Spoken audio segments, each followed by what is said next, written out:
Hello again, this is your friendly neighborhood host, JT Wheatley, back for another episode of the History of Comics podcast with another edition of the classics, this time on the classic Lone Wolf and Cub by Kazuo Koike and Goseka Kojima, which tells the story of the samurai Agami Ito, who travels the countryside of Japan with his 3-year-old son Digoro, taking up various jobs along the way while also seeking their larger plan of revenge against the Yagu clan and how they wronged them. This was a brilliant series that ran in Japan originally as a manga from 1970 to 76 and has since been recollected numerous times over the years, best of all in the brilliant Dark Horse Digest collections in the late 90s and 2000s, of which I have every volume. It was a 28-volume series. It's just simply brilliant. And it has great standalone series, but also this great epic storyline as Agami Ito's fight against the Yagu clan takes epic proportions and actually ends up involving the Emperor of Japan himself. It's just brilliant battle. The stories in general just brilliant across the board. And it's so brilliant that Frank Miller for the Dark Horse reprints did the covers for many of them. He loved this series so much. And this is a series that has inspired work to this day.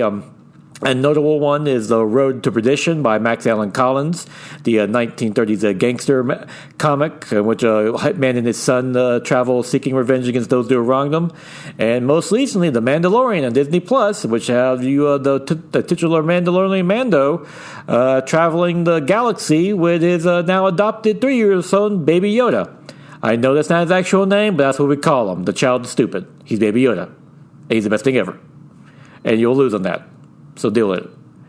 But that being said, Lone Wolf and Cub is a true classic. If you can't pick up the original Dark Horse Digest, they're the perfect way to read them. They're in little paperback-sized books, 28 volumes apiece, but they're worth every penny.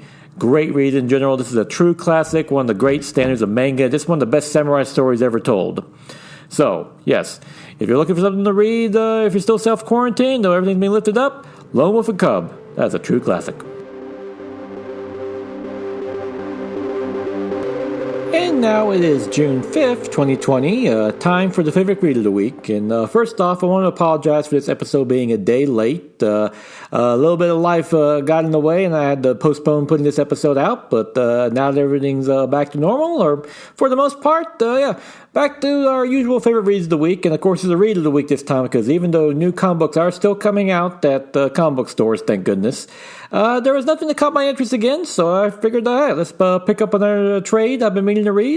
And this time, keeping with the manga thing for this episode, is Akima Jekyll, story by Takiro, and art by Tetsuya Toshiro, which is a fantasy series that stars a country bumpkin named Tatsumi, who decides to go to the capital after in hopes of becoming a demon slayer and working for them, only to discover his corruption, and he ends up being kidnapped by what appears to be a terrorist organization or the Night Raid, who manages to actually convince him that no, they're the good guys, and it's time for him to fight against the capital, not work for them.